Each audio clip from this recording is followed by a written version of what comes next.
नमस्कार दोस्तों, स्वागत है आप सभी लोगों का आपके अपने इस प्लेटफॉर्म पे। और मैं रामदेव सिंह एक बार फिर से आप लोगों के साथ हूँ। और आज हम लोग नए साल में पहले महीने का मतलब जनवरी 2022 के जो राजस्थान का करंट अफेयर्स है उसका पार्ट फर्स्ट करने वाले हैं। और नया साल है, नई उम्मीदों के साथ मैं आशा करता हूँ आप सभी लोग इस साल आपके जो सपने हैं वो जरूर पूरे हों। स्टार्ट करते हैं हम लोग पहले क्वेश्चन के साथ। तो सबसे पहला क्वेश्चन है हमारा, स्वदेशर नामक पत्रिका का संबंध निम्न में से कौन से संस्थान से है? The magazine named Swadeshar is associated which of the following institute.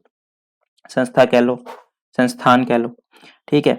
तो इसकी हम बात करें अगर, तो स्वदेशर नाम की पत्रिका है जिसका भी हाल ही में क्या किया गया, लोकार्पण किया गया है। और किसके द्वारा किया गया है?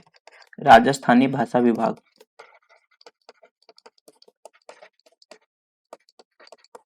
ये पत्रिका है स्वदेशर, इसका लोकार्पण राजस्थानी भाषा विभाग के द्वारा किया गया है। और कौन से संस्था का है ये? तो जय नारायण व्यास यूनिवर्सिटी, जो कहाँ पे है? हमारी जोधपुर में। ठीक है, इसकी अगर स्थापना हालांकि पूछी नहीं जाएगी लेकिन फिर भी गाहे उगाहे मान लो, मूड करेगा टीचर के एग्जाम में, तो 1962 इसका आंसर हो जाएगा। और अगर हम बात करें, राजस्थानी विभाग ने इसकी पत्रिका का लोकार्पण किया जिसका नाम स्वदेशर है। और इसमें हमको दिख रहा होगा राजस्थान साहित्य अकादमी उदयपुर, इसकी मासिक मासिक पत्रिका का नाम क्या है? मधुमती। ठीक है, मधुमती इसकी मासिक पत्रिका का नाम है। और इसी के द्वारा हमको पता होना चाहिए, मीरा पुरस्कार इसी संस्था के द्वारा दिया जाता है। इस संस्था की स्थापना की बात करें जो कब हुई थी? 1958 में हुई थी। ठीक है, उसके बाद इसमें जय नारायण व्यास यूनिवर्सिटी की एक खासियत और मैं आप लोगों को बता दूं कि आदिवासी अनुसंधान केंद्र यहीं पे है। आदिवासी अनुसंधान केंद्र। और बाजरे में इन्होंने जिंस की खोज की है, चलो हम देख लेंगे उसको आगे, इस अभी ज्यादा नहीं करते इसको। राजस्थान का पहला अल्ट्रा थर्मल पावर प्लांट कहाँ लगाया जा रहा है? राजस्थान का पहला अल्ट्रा थर्मल पावर प्लांट कहाँ लगाया जा रहा है? तो इसका आंसर तो हो जाएगा बांसवाड़ा। बांसवाड़ा में भी कहाँ पे हो जाएगा? दानपुर। बांसवाड़ा में भी कहाँ पे हो जाएगा? दानपुर हो जाएगा। और सबसे पहले हमने अल्ट्रा थर्मल पावर प्लांट की अगर परिभाषा देखना चाहें, क्रिटिकल सुपर क्रिटिकल तो हम जानते हैं, तो लेकिन अल्ट्रा थर्मल पावर प्लांट क्या होता है कि एक unit electricity generation, one unit electricity generation by use of 450 gram coal only. मतलब 450 ग्राम कोयले की मदद से एक यूनिट इलेक्ट्रिसिटी को जनरेट करना, वो क्या कहलाता है? अल्ट्रा। जहां पे ऐसी होता है उसको क्या कहेंगे हम लोग? अल्ट्रा थर्मल पावर प्लांट कहेंगे। और ये कहाँ पे लगाया जा रहा है? बांसवाड़ा दानपुर में। राजस्थान का पहला होगा। ठीक है, राजस्थान का पहला होगा। और लगभग लगभग ये होगा 2400 मेगावाट का। 2400 मेगावाट का। और इसमें 3 इकाइयां लगाई जाएगी जो 800 मेगावाट की ईच होगी। ईच कितने की? 800 मेगावाट की। तो इसका मतलब ये critical super critical thermal power plant भी हो गया, sorry critical thermal power plant भी हो गया ये। ठीक है, तो यहाँ से अल्ट्रा थर्मल पावर प्लांट कहाँ है? यहाँ पे सूरतगढ़ का नाम हम लोग जानते हैं। यहाँ पे हमारा जो सूरतगढ़ थर्मल पावर प्लांट है, इसमें अभी क्या की है? 8वीं इकाई स्टार्ट की है। ठीक है, सूरतगढ़ थर्मल पावर प्लांट में क्या किया गया है? 8वीं इकाई स्टार्ट की गई है, जिसकी सहायता से हम लोग, तो वो इकाई स्टार्ट है हमारी। उसके बाद 8 इकाइयां होगी, मतलब सबसे ज्यादा विद्युत का उत्पादन और सूरतगढ़ प्लांट हो रहा है। ठीक है, तो इसमें एक चीज और, जैसे हम लोग बात करें बांसवाड़ा की, इसकी हम बात करें तो एक क्वेश्चन आया था, 100 द्वीपों का समूह,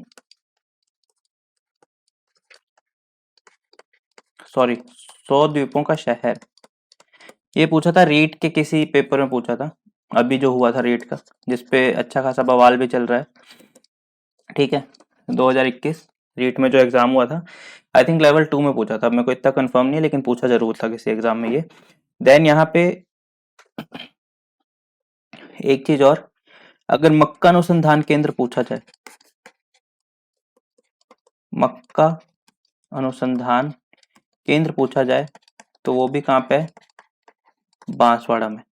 ठीक, मानगढ़ धाम वाला भी आप लोगों को आइडिया होगा ही, 1913 में राजस्थान का, जिसको जलियांवाला कांड भी कहा जाता है, वो भी यहीं पे हुआ था। नेक्स्ट है, in which of the following wild life sanctuary 5 African cheetahs will be released for the first time, इनमें से कौन से वन्य जीव अभ्यारण्य में पहली बार 5 अफ्रीकी चीते छोड़े जाएंगे। ठीक है, तो इसका आंसर हमारा क्या हो जाएगा, Shergarh wild life century, Shergarh wild life century जो कहाँ स्थित है, बारां में। एक नेशनल डेजर्ट पार्क जो कहाँ पे है, जैसलमेर में। देन ताल छापर सेंचुरी जो है चूरू में। फिर है बंद बारेठा जो कहाँ पे है, भरतपुर में। ठीक है, भरतपुर में है, घाना पक्षी अभ्यारण्य वगैरह इसी को कहते हैं। Then national desert park Jaisalmer के बारे में हम लोग भली भांति जानते हैं कि सबसे बड़ा डेजर्ट पार्क, सबसे बड़ा अभ्यारण्य है। ये एक्चुअली सेंचुरी है। ठीक है, एक्चुअली क्या ये अभ्यारण्य ही है। इसको हालांकि नेशनल पार्क बनाने की अधिसूचना सरकार के द्वारा, राज्य सरकार के द्वारा तो जारी कर दी गई है, लेकिन सेंटर की तरफ से कोई अभी तक, काफी साल हो गए, कोई जवाब नहीं आया है। तो सबसे बड़ा अराउंड 3300 किलोमीटर में फैला हुआ है, 2 जिलों में फैला हुआ है। आईएएस 2020 में इस पे क्वेश्चन भी आया था कि सबसे बड़ा है, 2 जिलों में फैला हुआ है, कौन कौन से, जैसलमेर और बाड़मेर में। और इसके बीच बीच में लोग रहते हैं, ढानी बना के रहते हैं। तो क्वेश्चन ऐसा था आईएएस में कि इसमें कोई भी आबादी निवास नहीं करती, लेकिन स्टेटमेंट गलत था। ठीक है, तो नेशनल डेजर्ट पार्क इसमें, ओकलवुड फॉसिल पार्क यहीं पे है। देन हमारा यहाँ पे कुलधरा गांव से संबंधित चीजें यहीं पे हैं सारी की सारी, और गोडावन पक्षी यहाँ पे पाए जाते हैं। फिर शेरगढ़ वाइल्ड लाइफ सेंचुरी 12, इसको सांपों की शरण स्थली कहा जाता है, सांपों की शरण स्थली कहा जाता है। देन ताल छापर सेंचुरी चूरू के बारे में हम लोग जानते हैं अच्छे से। यहाँ पे बांस से आभूषण बनाने का काम किया जाता है। एक चीज ध्यान रखना, बंद बारेठा ये पक्षियों का स्वर्ग कहा जाता है इसको। देन और बाकी घाना पक्षी अभ्यारण्य के बारे में हम लोगों को भली भांति बताइए। ठीक है, तो इसका answer Shergarh wild life century है, और यहाँ पे 5 अफ्रीकी चीतों को राजस्थान सरकार के द्वारा इंट्रोड्यूस किया जा रहा है। आप लोगों ने देखा होगा अभी हाल फिलहाल में कूनो जो मध्य प्रदेश का है, वहां पे भी एक प्रयोग किया गया है। तो प्रयोग के तौर पे ये देखते हैं कि यहाँ पे रह पाएंगे कि नहीं रह पाएंगे। ठीक है, रह पाते हैं वैसे। ठीक, तो नेक्स्ट है हमारा क्वेश्चन यहाँ पे, ये तो हो गया। Which of the following district has received the best district award in the year 2020 related to national water award होगा। राष्ट्रीय जल पुरस्कार, राष्ट्रीय जल पुरस्कारों के संबंध में 2020 में सर्वश्रेष्ठ जिले का पुरस्कार किसको मिला है, तो जयपुर राजस्थान का है, उदय मुजफ्फर एमपी, तिरुवनंतपुरम। ठीक है, तो इसमें हम लोग देखें अगर, तिरुवनंतपुरम कहाँ का होता है, केरला का। ठीक, तो जयपुर मुजफ्फरपुर ये ठीक है, तो इसका आंसर क्या हो जाएगा, बी मुजफ्फरनगर है। अभी हाल ही में गजेंद्र सिंह शेखावत, गजेंद्र सिंह शेखावत जो हमारे जल शक्ति मंत्री हैं, हाल ही में इनका एक वीडियो भी वायरल हुआ था, अगर आप लोगों ने देखा हो तो, एसडीएम को डांट लगाते हुए। ठीक, तो जल शक्ति मंत्री हैं। इसकी शुरुआत हुई थी, इन राष्ट्रीय जल पुरस्कारों की शुरुआत जो हुई थी 2018 में हुई, फिर 2019 में, फिर 2020 में। 2020 में जो घोषणा की गई उसमें जो सर्वश्रेष्ठ जिला निकल के आया, वो कौन सा निकल के आया, हमारा मुजफ्फरनगर यूपी में। सर्वश्रेष्ठ राज्य की बात करें तो वो भी यूपी ही है, और सेकंड नंबर पे राजस्थान है। ठीक है, सेकंड नंबर पे कौन सा, राजस्थान है। सर्वश्रेष्ठ जिले की बात करें तो उत्तरी क्षेत्र में, सॉरी यहाँ पे एक गलती होगी मेरे से, यहाँ पे पूछना चाहिए था उत्तरी क्षेत्र का ना, एक क्वेश्चन में थोड़ा सा चेंज कर रहा हूँ मैं, उत्तरी क्षेत्र का। उत्तरी क्षेत्र का तो सर्वश्रेष्ठ जिला कौन सा है, मुजफ्फरनगर है। और दक्षिणी साउथ रीजन का सबसे सर्वश्रेष्ठ जिला कौन सा है, यहाँ पे तिरुवनंतपुरम है। ठीक है, उसके बाद इसमें एक चीज है कि दूसरे स्थान पे राजस्थान के साथ साथ तमिलनाडु भी है। ठीक है, दूसरे स्थान पे राजस्थान के साथ साथ तमिलनाडु भी है। राज्य के हिसाब से सबसे पहला राज्य यूपी है, उत्तरी जिला मुजफ्फरनगर सर्वश्रेष्ठ है, दक्षिण जिला सर्वश्रेष्ठ कौन सा है, तिरुवनंतपुरम है। और सर्वश्रेष्ठ शहरी निकाय, शहरी स्थानीय निकाय जो है उसका अवार्ड मिला है वापी नाम की जगह, आपको पता होगी कहाँ पे, गुजरात में। ठीक है, तो ये पूरे के पूरे हमारे अवार्ड हैं जो हमने देखे जल शक्ति मंत्रालय गजेंद्र सिंह शेखावत के द्वारा, जो हमारे जोधपुर से सांसद हैं। ठीक है, याद रखना जोधपुर से सांसद हैं। राजस्थान से काफी 3 सांसद हैं जो मंत्री बने हुए हैं। और उसके बाद हमारे ओम बिरला साहब कोटा बूंदी सांसद क्षेत्र के, वो राजस्थान सॉरी लोकसभा के अध्यक्ष हैं। हाल ही में निम्न में से कौन से विभाग के द्वारा बाबा रामदेव मंदिर जो रुणीचे में स्थित है, और रुणीचे का मतलब कहाँ पे हो गया, जैसलमेर में, जो जैसलमेर में स्थित है, उसका प्रसाद घर घर पहुंचाने के लिए कौन से विभाग ने उठाया है, तो राजस्थान टूरिज्म डिपार्टमेंट, फाउंडेशन, प्रथम फाउंडेशन, पोस्ट ऑफिस। तो इसका आंसर क्या हो जाएगा, पोस्ट ऑफिस। तो राजस्थान फाउंडेशन के बारे में हम लोग जानते हैं, जो भी नॉन प्रवासी अप्रवासी राजस्थानी है उनसे डील करता है राजस्थान फाउंडेशन। प्रथम फाउंडेशन आई थिंक शिक्षा के क्षेत्र में, आप लोगों ने देखा होगा अभी इसको कोई अवार्ड भी मिला है प्रथम फाउंडेशन को, तो शिक्षा के क्षेत्र में जो जागरूकता का काम है प्रथम फाउंडेशन के द्वारा किया जाता है। पोस्ट ऑफिस ने भी क्या किया है कि हम घर घर बाबा रामदेव मंदिर है रुणीचे का, आप लोग भली भांति जानते हैं, इसको रामदेवरा के नाम से भी जाना जाता है। इसका जो प्रसाद है वो घर घर पहुंचाया जाएगा। ठीक है, इनके बाबा रामदेव के बारे में आप लोग को आशा करता हूँ पता होगा अच्छे से। इनका जन्म उंडू काश्मीर बाड़मेर में हुआ था। कहाँ पे, उंडू काश्मीर बाड़मेर में हुआ था। इनका मेला लगता है भाद्रपद, मेला कब लगता है इनका, भाद्रपद की शुक्ल पक्ष की 2 से 11 तक। ठीक है, 10वें दिन इन्होंने आई थिंक एक दिन पहले 10वें दिन डालीबाई ने समाधि ली थी, 11वें दिन इन्होंने ली थी। ठीक है, उंडू काश्मीर में इनका जन्मदिन हुआ था। देन कामड़िया पंथ इन्होंने स्टार्ट किया था, कामड़िया पंथ इन्होंने स्टार्ट किया था। कामड़ जाति की महिलाएं यहाँ पे 13 ताली नृत्य प्रसिद्ध है, 13 ताली नृत्य प्रसिद्ध है। इनकी ध्वजा को नेजा कहा जाता है, नीली इनकी घोड़ी थी। उसके बाद इनके जो मेघवाल जाति के भक्त होते हैं उनको राखी कहा जाता है। इनके द्वारा जो जादू किया जाता है उसको पच्चा कहा जाता है। इनके संगमरमर के पत्थर पे इनके पैर बने होते हैं। उसके बाद इनको पीरों का पीर कहा जाता है। ठीक है, और जो इनका मेला लगता है, इनका जो मेले की बात की हमने, वो सांप्रदायिक सद्भाव का मेला कहा जाता है उसको। इसको विष्णु जी का अवतार माना जाता है हिंदुओं के द्वारा, मुस्लिमों के द्वारा राम शाह पीर का, पीरों का पीर कहा जाता है इनको। ठीक है, तो ये सारी इनकी 24 बाणियां, 24 बाणी तो इनकी नहीं थी सॉरी। ठीक है, तो ये इनकी रामदेव जी के बारे में था। नेक्स्ट, इन विच, हाँ पंच महापीर में भी शामिल है, राजस्थान के पंच पीर हैं उनमें भी शामिल है ये। In which district of Rajasthan जोहरी centre of excellence centre has been inaugurated. तो राजस्थान कहाँ पे है जहाँ पे जोहरी सेंटर हाल ही में बनाया गया है। तो इसको अगर आप लोग पढ़े नहीं होगे तो ऑब्वियस सी बात है आप लोग जयपुर लगा के आओगे, लेकिन इसका आंसर कहाँ हो जाएगा, जोधपुर हो जाएगा। जोधपुर में भी आईआईटी में भी एक टेक्नोलॉजी पार्क है, टेक्नोलॉजी पार्क है, उसके अंतर्गत ये जौहरी सेंटर ऑफ एक्सीलेंस की स्थापना की गई है। ठीक है, आईआईटी जोधपुर की काफी बातें हैं अगर आप लोगों ने जाना हो, क्यों अभी हाल ही में इन्होंने क्या किया है, नैनो टेक्नोलॉजी से विद्युत उत्पादन की खोज भी की है। ठीक है, किसने, आईआईटी जोधपुर ने। उसके बाद इनका एक काम और है, कॉमिक्स को, ई कॉमिक्स, कॉमिक्स के बारे में पता होगा, ई कॉमिक्स को वीडियो में बदलना, वीडियो में बदलने का सॉफ्टवेयर किसने बनाया है, इसी ने, आईआईटी जोधपुर ने बनाया है। उसके बाद एआई का, आर्टिफिशियल इंटेलिजेंस का सबसे बड़ा कंप्यूटर कहा जाता है, बाकी क्या ही कहूँ अब इसके बारे में, आईआईटी जोधपुर में। ठीक है, जीके के हिसाब से हो सकता है आ जाए तो लिख देना, मेंस में तो लिख सकते हो, Rajasthan technology, science and technology Rajasthan है तो वहां पे भी आप इस चीज को लिख सकते हो। ठीक है, 3-4 चीजें वहां पे काम में आ सकती है।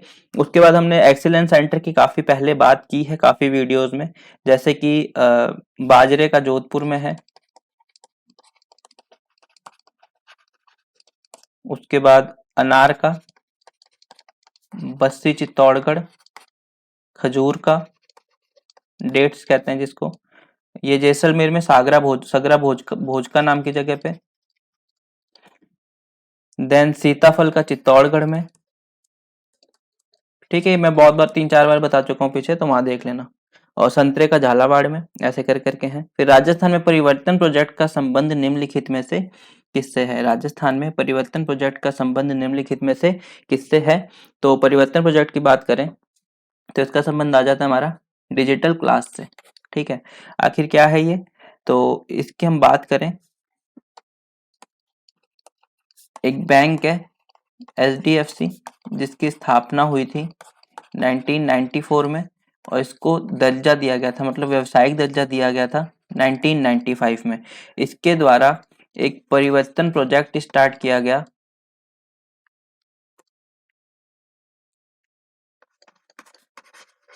परिवर्तन प्रोजेक्ट स्टार्ट किया गया कहाँ पे, राजस्थान में। इससे क्या किया जाएगा, जो सरकारी स्कूल हैं उनमें digital classroom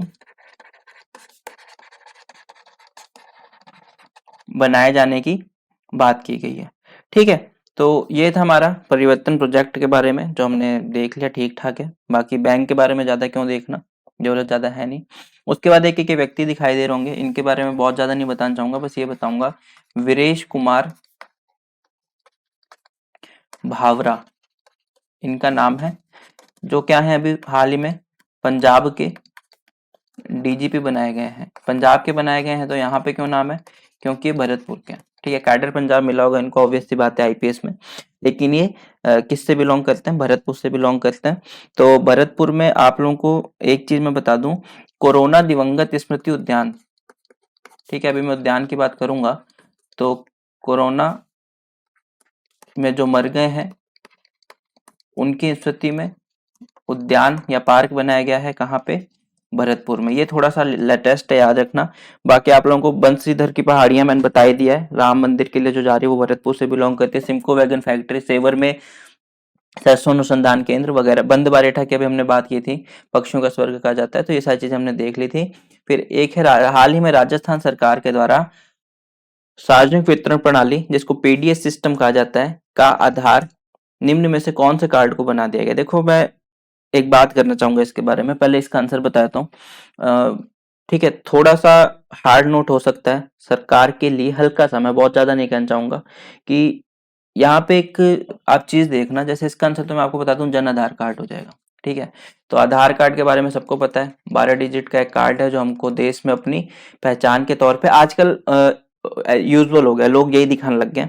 Jan Aadhaar card Rajasthan सरकार के द्वारा दिया गया है, 10 डिजिट का होता है। भामाशाह कार्ड था वसुंधरा सरकार के द्वारा, उसको जन आधार कार्ड में परिवर्तित कर दिया गया है।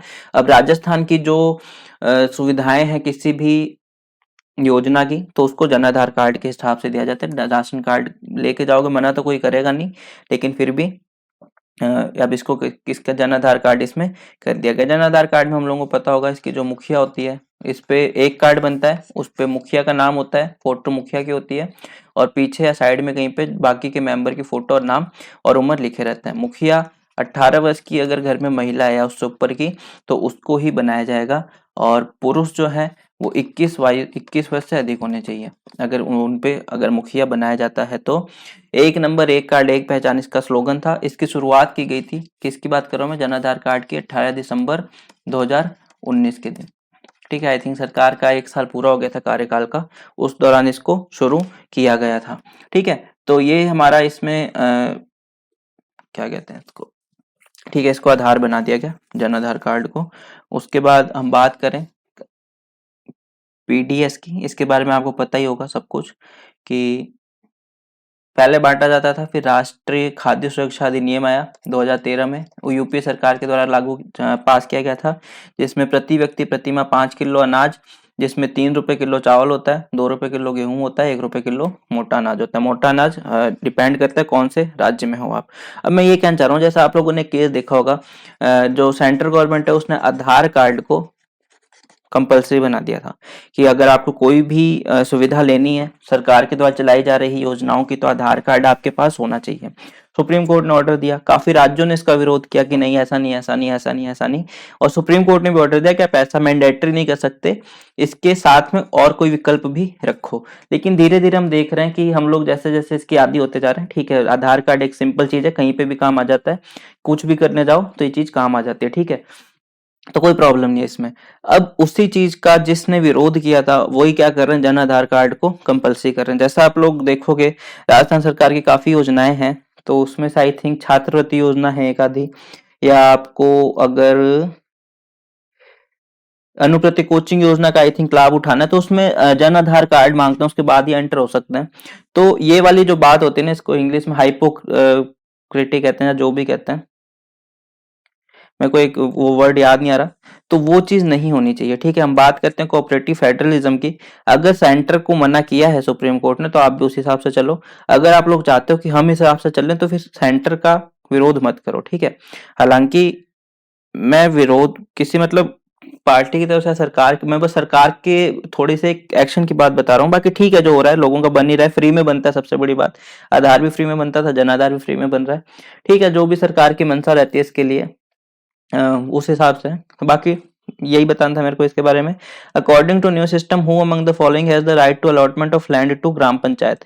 ग्राम पंचायत की जो जमीनें हैं उसका नए नियम के अनुसार, नए व्यवस्था के अनुसार कौन आवंटन कर सकता है? तो नगर विकास विभाग, नगर विकास न्यास, जिला कलेक्टर या फिर ग्राम पंचायत। तो इसका आंसर हो जाएगा जिला कलेक्टर।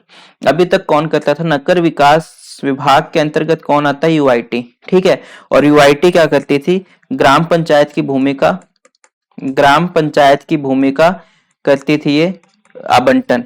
ठीक, लेकिन अभी क्या हुआ कि अब अधिकार ये किसको दे दिया इसमें? अब होता क्या था, जैसे कोई, आप लोगों को पता होगा, कोई क्षेत्र है, जैसे ये है शहरी क्षेत्र है, इसके पास में कोई गांव है। जैसे हम एग्जांपल लेते हैं, अगर आप दिल्ली वगैरह के आसपास के हो, तो एनसीआर का एरिया है, भरतपुर का, थोड़ा बहुत अलवर का, अब तो मान लो कम कर दिया काफी।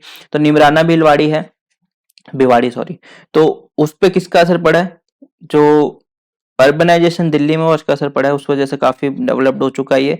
तो इस प्रकार के जो एरिया का एग्जांपल दिया मैंने, जो जैसे शहरी क्षेत्र के जद में आते हुए कोई ग्रामीण एरिया अगर विकसित हो जाता है अच्छी तरह से, तो वहां पे भूमि का आवंटन कौन क्या करता था? अभी तक यूआईटी किया करती थी।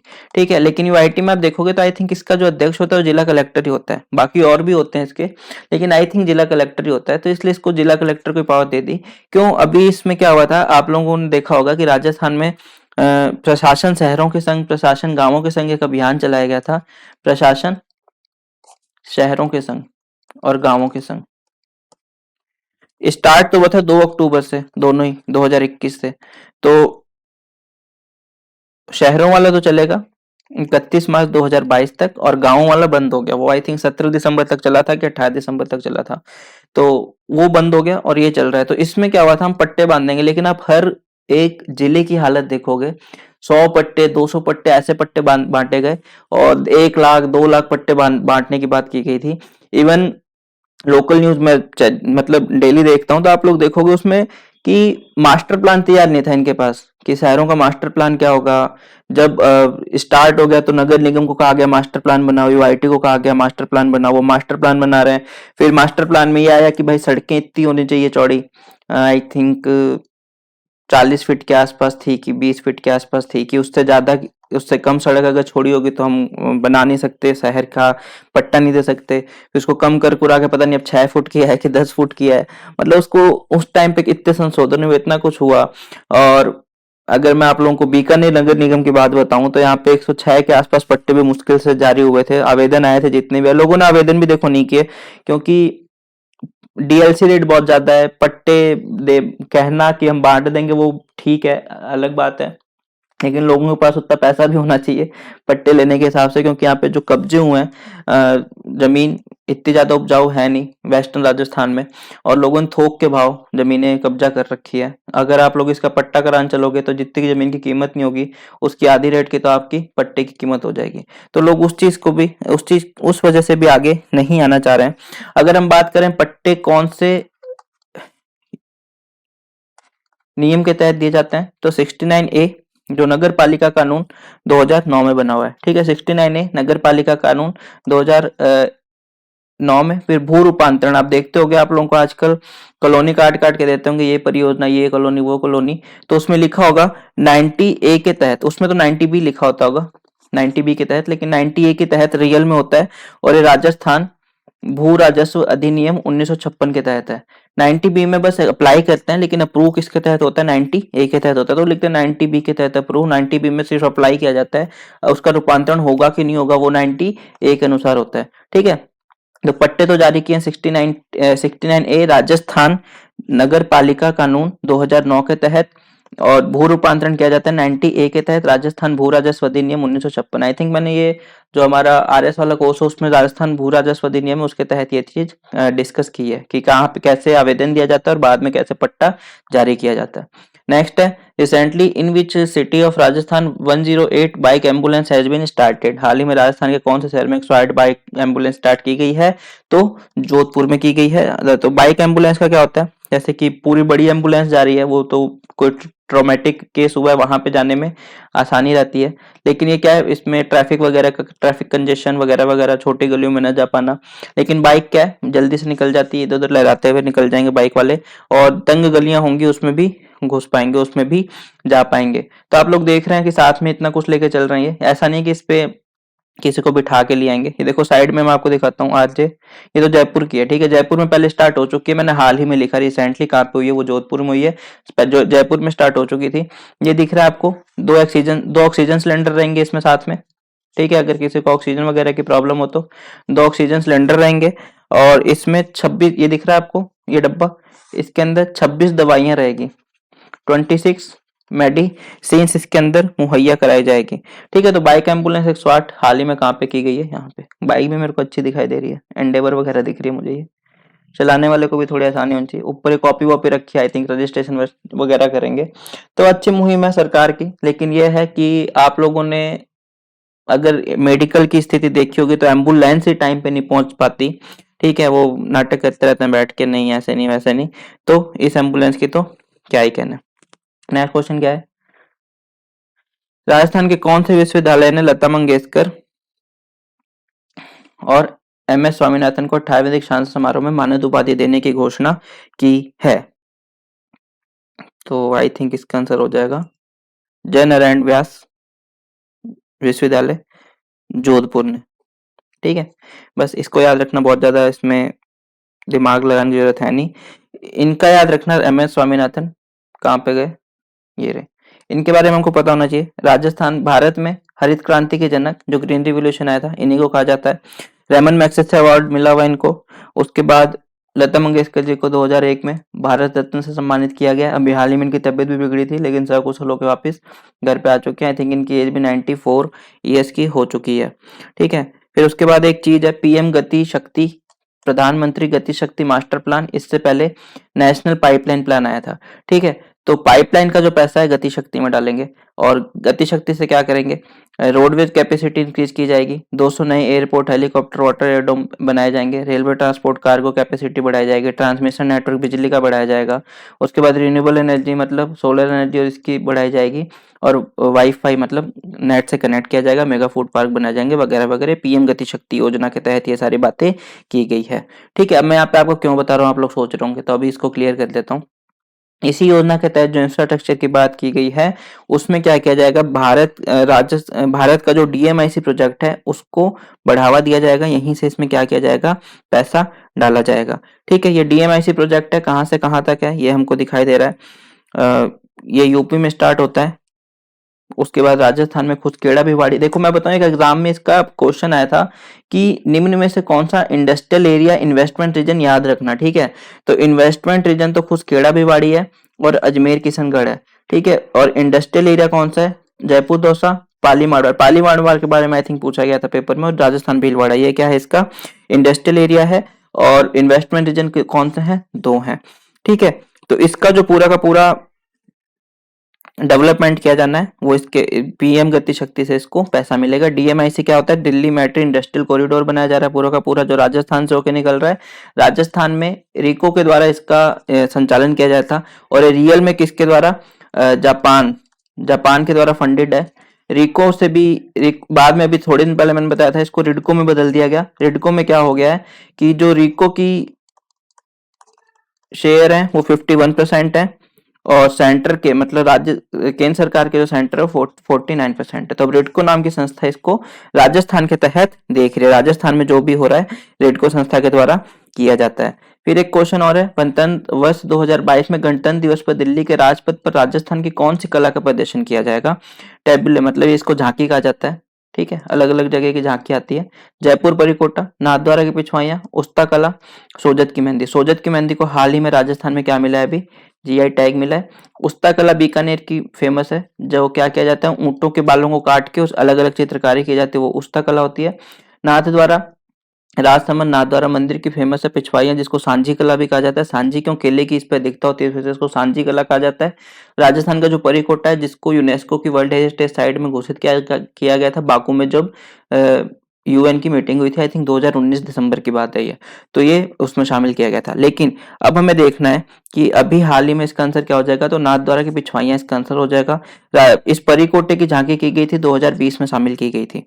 ठीक है। उसके अलावा 2021 में राजस्थान के नागौर की स्वाति राठौड़, नागौर के स्वाति राठौड़, इन्होंने क्या किया था, जो फ्लाई पोस्ट था, फ्लाई पास्ट होता है जो, उसका नेतृत्व किया था। उसके बाद नादर की पिछवाइयाँ, इसका इस बार यहाँ पे किया जाएगा कला का प्रदर्शन। इस पिछवाइयों में एक तो श्री कृष्ण की तो रहेंगी रहेंगी, साथ में मेवाड़ के जो वीर योद्धा हैं उनका भी चित्रण किया जाएगा इन पिछवाइयों पे। ठीक है, तो ये हमारा हो गया। अब बहुत अच्छा क्वेश्चन आ रहा है। ठीक है, CMIE, मतलब मैं क्या ही बताऊं, अब इतनी तेज गति से राजस्थान ऊपर चल रहा है। सेंटर फॉर मॉनिटरिंग इकोनॉमी के अनुसार राजस्थान का बेरोजगारी में 2021 में कौन सा स्थान है, तो हाल फिलहाल में तो दूसरा है, पहले पे हरियाणा था। लेकिन जहां तक मुझे उम्मीद है, इस महीने के डेटा में, मतलब जनवरी का जब डेटा आएगा, तो राजस्थान फर्स्ट नंबर पे आ चुका होगा बेरोजगारी में। ठीक, और यहाँ पे सबसे बुरी जो बात है, इन दोनों जगह बेरोजगारी 20% से ऊपर जा रही है। ठीक है, इन दोनों जगहों पे जो बेरोजगारी है वो 20% से ऊपर पहुंची हुई है। तो राजस्थान का पहला स्थान, दूसरा स्थान सिर्फ इसी में नहीं है, महिला अपराधों में पहले स्थान पे राजस्थान आ चुका है। डीजीपी ML लाठर साहब ने एक रिपोर्ट जारी की थी, तो महिला अपराधों में हम लोग पहले स्थान पे जा चुके हैं। बलात्कार में हम लोग पहले स्थान पे हैं। नशाखोरी में हम लोग पहले स्थान पे हैं पिछले 1 साल में। नशे के बाद आत्महत्या, ये सब मैं बात कर चुका हूँ पहले, आई थिंक दिसंबर या नवंबर में बात की थी। आत्महत्या, इसमें हम लोग 8वें स्थान पे हैं, उम्मीद करता हूँ इसमें भी जल्दी आ जाएंगे हम लोग, बहुत ऊपर आ जाएंगे। भ्रष्टाचार में फर्स्ट नंबर पे हैं हम लोग, भ्रष्टाचार में हम लोग फर्स्ट नंबर पे हैं। रिश्वतखोरी में हम लोग फर्स्ट नंबर पे हैं। भ्रष्टाचार सिर्फ रिश्वत लेना नहीं होता, ठीक है, ध्यान रखना इस चीज को, सिर्फ रिश्वत लेने को भ्रष्टाचार नहीं कहा जाता। तो रिश्वतखोरी में भी हम लोग पहले नंबर पे हैं। ठीक है, मतलब आप बैठे हो कहीं पे मस्ती से और उसके बाद भी अपना काम नहीं कर रहे हो, तो उसको भी भ्रष्टाचार ही कहा जाता है। भ्रष्टाचार में वृद्धि कितनी हुई है, 40% की वृद्धि हुई है बीते मामलों में। ठीक है, और जो, ठीक है, कहाँ पे थे हम लोग, रिश्वतखोरी में। ठीक है, रिश्वतखोरी में, अब देखो इसमें, देखो मैं बताता हूँ मेन रीजन क्या है। होता क्या है, देखो राजस्थान सरकार को अगर मैं थोड़ा सा नेगेटिव नोट पे बोलूं, तो यहाँ पे जो हमारा प्राइवेट सेक्टर होता है उसके बहुत ज्यादा मौके, मुझे, जैसे मैं इतना इतने साल से देख रहा हूँ इन चीजों को, तो उतने मौके मुझे दिखाई दिए नहीं इन्होंने प्राइवेट सेक्टर को ज्यादा डेवलप किया हो।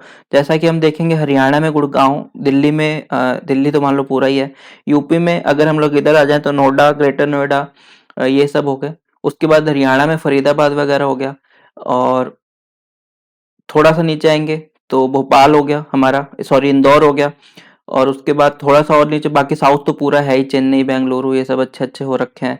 उधर चल जाएंगे तो हम पहले मुंबई कहा जाता था, फिर नागौर, फिर पुणे, ये सब अच्छे सेंटर बन। लेकिन राजस्थान में जयपुर सिर्फ और सिर्फ कहाँ पे अटका रह गया, आप लोग देखोगे तो सिर्फ और सिर्फ हम लोग अटके रह गए जेम्स एंड ज्वेलरी पे, बहुत ज्यादा हमने इन्वेस्टमेंट किया नहीं। उसके बाद राजस्थान की सरकार का आप लोग देखोगे तो एक अलग ही टंटा है कि यहाँ पे सरकारी नौकरी को बढ़ावा देने के लिए कोचिंग की फीस दी जा रही है, बच्चों को हॉस्टल में रहने के लिए रुपए दिए जा रहे हैं, लेकिन कौशल विकास को लेके बहुत ज्यादा काम नहीं किए जा रहे हैं। ठीक है, तो इसके तहत क्या होता है, बच्चे सोचते हैं सरकारी नौकरी का पैसा सरकार दे रही है, 1 साल देगी, उसके बाद वो घुस जाएंगे उस चीज में, तो एक विस्कस साइकिल होती है, फिर उससे निकल पाना मुश्किल हो जाता है। ठीक, और बच्चे तैयारी बढ़ते जा रहे हैं, जितने ग्रेजुएट्स हैं सब तैयारी पे आ रहे हैं, क्योंकि प्राइवेट का मौका वैसे भी नहीं है, और घर से बाहर निकलने की टेंडेंसी राजस्थान में मैंने नहीं देखी। राजस्थान के जो वेस्टर्न रीजन है वो लोग घर से बाहर जाना नहीं चाहते, वो सोचते हैं मैं शहर के शहर में ही नौकरी मिल जाए, तो वो टेंडेंसी भी एक दूसरी। उसके अलावा हम लोग देखेंगे कि कोरोना काल के दौरान जो है source of income state governments का काफी कम हुआ है, इसलिए, और राजस्थान में वैसे भी कोई ज्यादा उद्योग वगैरह इतने हैं नहीं, तो लिकर पे और पेट्रोल पे ये लोग डिपेंडेंट है। इस वजह से मुझे एक उम्मीद लगती है कि शायद थोड़ा सा भ्रष्टाचार को बढ़ावा देने की बात है। और ML लाठर साहब ने जो बताया था महिला अपराध के बारे में, तो उसका भी हमने बात कर ली है। ठीक है, एक क्वेश्चन और बचा होगा। हाँ, आदिवासी युवा आदान प्रदान कार्यक्रम में, ऑयल एडिशन नहीं, 13वां एडिशन होगा, 13th edition of tribal youth exchange program कहाँ किसके द्वारा किया गया? तो ये किया गया नेहरू युवा केंद्र संगठन। ठीक है, नेहरू युवा केंद्र संगठन राज्य सेंटर का जो government of youth development sport department है उसका एक संगठन है, तो उसके द्वारा इसका आयोजन किया गया। ठीक है, तो ये तो हो गया हमारा सिंपल सा, इसमें बहुत ज्यादा कुछ देखने लायक है नहीं। ओके, फिर हाल ही में राजस्थान में विद्युत उत्पादन निगम द्वारा किस जिले में राणा प्रताप सागर विद्युत, अच्छा ABCD नहीं लिखा गया, ये वाला कोटा हो जाएगा। तो इसका आंसर आप लोगों को उम्मीद करता हूँ पता होगा, चित्तौड़गढ़ रावत भाटा में है ये राणा प्रताप सागर। जैसा कि ये चंबल नदी आ रही है, इस पे गांधी सागर बना हुआ है MP में, फिर राजस्थान में राणा प्रताप सागर बना हुआ है, फिर जवाहर सागर बना हुआ है, फिर कोटा बैराज बना हुआ है। ठीक है, इन सब पे बिजली वगैरह का उत्पादन किया जाता है इन दोनों से। और ये जल परियोजना है, चंबल नदी पे होता है, जल और सिंचाई परियोजना है कोटा बैराज। 50-50 राजस्थान और MP को जाता है इसका पानी।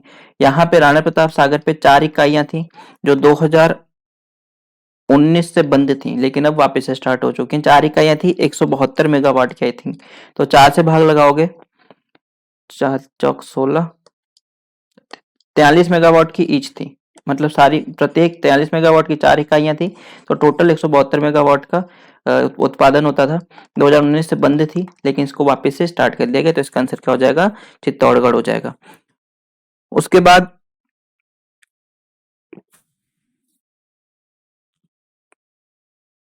हाल ही में राजस्थान सरकार के द्वारा निम्नलिखित में से कौन से जिले में लिग्नाइट आधारित थर्मल पावर प्लांट बनाने का रोड मैप तैयार किया गया है? तो बीकानेर में तो चल ही रहा है लिग्नाइट आधारित, पता ही आप लोगों को। अभी इसका आंसर क्या हो जाएगा? जयपुर हो जाएगा। जयपुर में भी क्या हो जाएगा? गुड़ा वेस्ट। गुड़ा वेस्ट, गुड़ा वेस्ट में क्या किया गया है? लिग्नाइट आधारित कोयला से बिजली बनाने की बात की गई है। और बाकी मैंने पिछले वीडियो में बात कर ली थी सोलर पार्क के बारे में कि पहला, दूसरा, तीसरा, चौथा फेज कौन सा है, किसके द्वारा कहाँ पे क्या काम किया जा रहा है, वो सारी बात हमने कर ली थी। अभी इसी वीडियो में हमने बात करी थी राजस्थान का जो पहला है वो कोटा में थर्मल पावर प्लांट, और सूरतगढ़ है गंगानगर वाला, उसमें 8वीं इकाई है 660 मेगावाट की, जिससे उत्पादन प्रारंभ कर दिया गया है, और राज्य का पहला सुपर थर्मल पावर प्लांट भी है। और इसके साथ ही इसमें हम बात करें तो सबसे ज्यादा विद्युत उत्पादन वाला प्लांट भी है। फिर है ट्यूलिप प्रोग्राम निम्न में से किस रिलेटेड है? Teacher training, engineer student training, training for unskilled worker, training for woman entrepreneurship, महिला उद्यमिता के लिए ट्रेनिंग। तो इसका आंसर हो जाएगा इंजीनियर स्टूडेंट ट्रेनिंग। ट्यूलिप फूल भी होता है, पता होगा आप लोगों को इसके, लेकिन फुल फॉर्म क्या है यहाँ पे? The urban learning internship program. ठीक है, ये ट्यूलिप है, AICT जो संस्था है जो इंजीनियरिंग का पूरा कोर्स देखती है, संभालती है, उसके द्वारा चालू है ये। और इंजीनियरिंग स्टूडेंट को इससे क्या दी जाती है? अपनी ट्रेनिंग दी जाती है। ठीक है, हो गया इतना। हाँ, ये क्वेश्चन मैं क्यों पूछ रहा हूँ, क्योंकि इसके द्वारा क्या किया गया था, 100 स्मार्ट सिटी है, उसमें ट्रेनिंग प्रोग्राम चलाया जाता था। तो 100 स्मार्ट सिटी में से जयपुर फर्स्ट नंबर पे आया है। ठीक है, जयपुर क्या है? फर्स्ट नंबर पे आया है। किसके द्वारा? ट्यूलिप प्रोग्राम चलाया जाता था जो 100 स्मार्ट शहरों में, उसमें। अगर हम रैंकिंग की बात करें स्मार्ट शहरों में, तो राजस्थान के 4 शहर हैं, उदयपुर है, कोटा है। अभी आई थिंक एक वीडियो के एग्जाम में क्वेश्चन पूछा था ना कि राजस्थान की पहली स्मार्ट सिटी कौन सी पहले नंबर पे? राजस्थान की बात करें तो उदयपुर पहली है, और इंडिया की बात करें तो 5वें नंबर पे, कोटा 10वें नंबर पे, अजमेर 22वें नंबर पे, जयपुर 28वें नंबर पे। ठीक है, स्मार्ट सिटी की पहली स्मार्ट सिटी भुवनेश्वर है, हमको पता होगा, आप सबको पता होना चाहिए। 25 जून 2015 को इसका पूरा कंसेप्ट स्टार्ट किया गया था। ठीक है, तो ये आई थिंक हमारे यहाँ पे जो वीडियो है कंप्लीट हो जाएगा। हाँ, ठीक है, तो इस वीडियो की हमने सारी बातें कर ली। मिलते हैं फिर से नेक्स्ट वीडियो में। तब तक के लिए मेरे साथ बने रहिए। Thanks for watching this video. Be with me, be with study IQ।